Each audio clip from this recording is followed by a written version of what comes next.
Most Aussies would retire broke. While you're scrolling through TikTok worrying about whether you can afford your $7 coffee this morning, your future 67-year-old is quietly panicking about surviving the pension payments or barely making the rent cover in 2050. But here's the kicker. If you are under 50 and watching this right now, and you still have time to completely flip the script, I'm going to show you exactly how 2 investment properties, just 2, can set you up to retire absolutely filthy rich. No crypto gambling, no get rich quick schemes, proper Australian real estate way, done it right in today's market. Hi, I'm Mohsin Raza, and on this channel, we'll talk about real numbers, real strategies, real outcomes with everyday Australians who want to build serious wealth.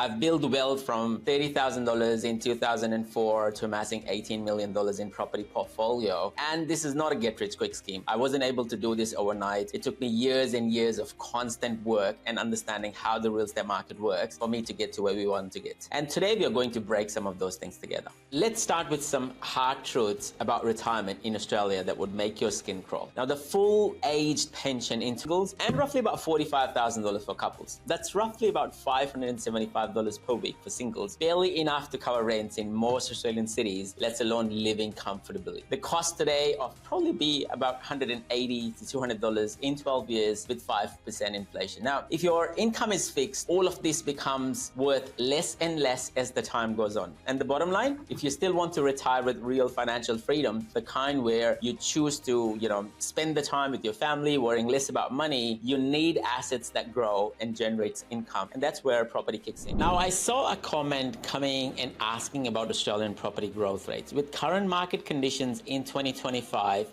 you're seeing more realistic growth patterns coming through. Annual yield sitting at about 3.5% nationally. But we all know Australia has 15,373 suburbs. And each suburb is a real estate market on its own. You would see markets that are growing at 6 or 7 or even 20 or 30% growth annually. And then there are markets which only grow by 1 to 2%. And all of this averages it out across the years.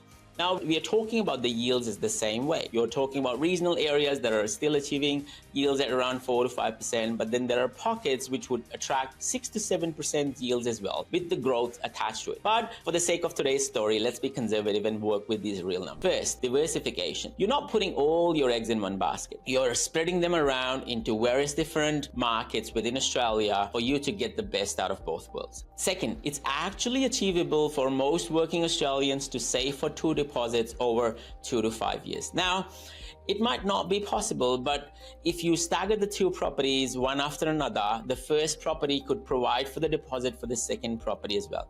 With the current way the markets are growing and where the current dwelling prices are sitting at $1 million nationally, it's quite easy and convenient for people to stagger 2 properties one after another for the first property to provide for the deposit for the second property. Third, it's manageable from a cash flow perspective as well, without being, super rich or cash poor. If you have a family of 2 or 3, you can safely save for 2 deposits and support those 2 properties as investment properties while having your own principal place of residence. Let's look at an example. Let's say that you buy 2 properties worth $600,000 each in growth areas. Now, with 10% deposit with each one of them, you're looking at 2 properties and an out-of-pocket of $120,000. You add stamps and extra cost to it. Let's call it $150,000. That's still achievable if you're earning decent money and even living within your means. These 2 properties comes close to about $3.2 million after 30 years. That's a massive return on your investment of $150,000.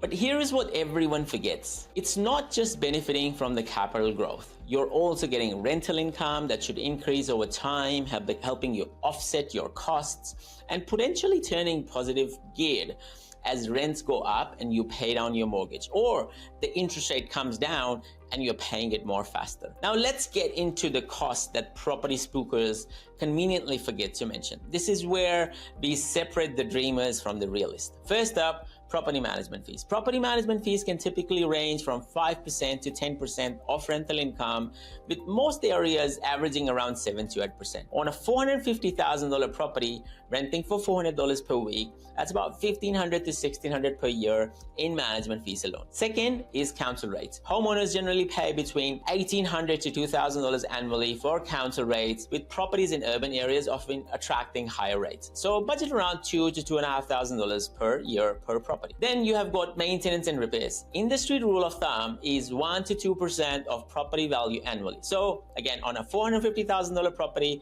you're looking at $4,000 to $5,000. Don't forget the landlord insurance. That runs at about $400 to $800 per year in property, depending on coverage. Now, with insurance costs going up, it could also average up to $1,500. With some of these regional areas, insurance could be as high as $3,000 to $4,000 per year. So you need to be really, really careful of where you're buying that property and assume the right insurance cost. Now, here is the big thing that everyone ignores: the capital gains tax when you sell this. If you own the asset for longer than 12 months, you pay 50% of the capital gains at your marginal tax rate. So if you're earning good money and you're part of the 37% tax bracket, you would pay 18.5% taxes on your capital gains. On a $2 million, that's $370,000 to the taxman. And suddenly, the $3.9 million doesn't look quite as shiny, does it? But here is where the smart investors separate themselves from the wannabes. You don't sell the bloody properties. You refinance them, you access the equity, and you use that equity to buy more properties. Let's say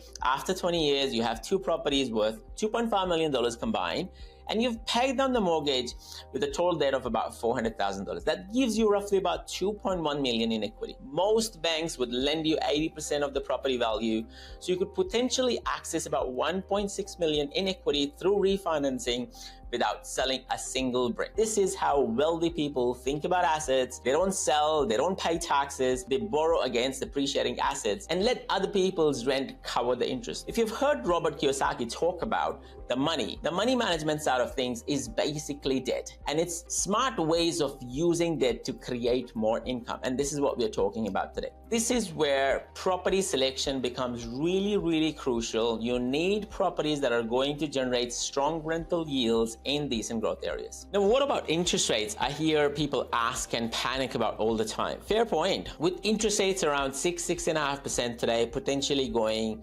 higher, cash flow is tighter. And here's the reality check. On $400,000 loan at 90% of $450,000, you're paying roughly between $2,000 to $2,500 per month in repayments at current rates. That's $1,733 per month. You're negatively geared by about $370 per month before other costs kicks in. Add your $8,000 to $12,000 of annual cost, and you're out of pocket by roughly between $15,000 to $16,000 per year per property. On 2 properties, that's roughly about $30,000 to $35,000 annually. This sounds really, really scary for average Australians, but here is why it's not. First, it's tax deductible. So if you're on 32.5% tax bracket, that negative gearing saves you about $11,000 on taxes. You're really out of pocket, more like about $23,000 per year. Second, rent increases over time. That's $400 rent per week might get to $450 in 3 years or $500 in 6 years. Meanwhile, your mortgage repayments are actually coming down as you start paying off your mortgages. Third, you're building equity through mortgage repayments each month. So it's about $600 to $700 of your repayment goes towards principal, building your wealth consistently in the background. The key is having enough income comfortably to afford